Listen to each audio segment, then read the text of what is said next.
القرار ما بتشوف مالي مثل لو كيف من المال حالي من اللي حاله آخر جاء الجبال خل بخير رايتو عبيده إلا حالي من خلا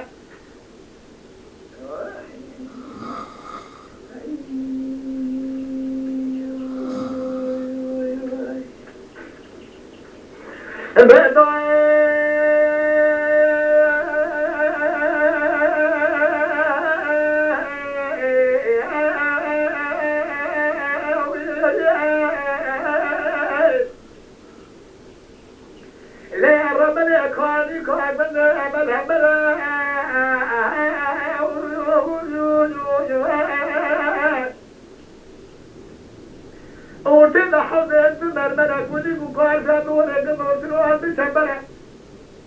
واسمعني الفاشا بيتك بخدا حمد الزاور لك بخواتي عسكرت الخير حمد مالك ولا تعالى خبر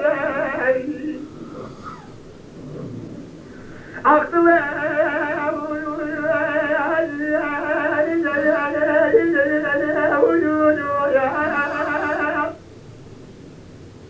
زاور لك بخواتي عسكرت الخير حمد مالك ولا تعالى خبر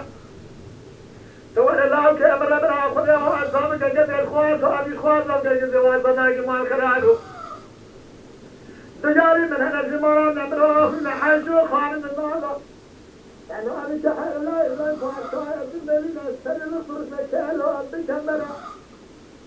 أجد الله كأمر ربنا خذ وأصحابك جد ما الخلال تساتي وساتي وساتي تدخل خمسة مثل هذا المال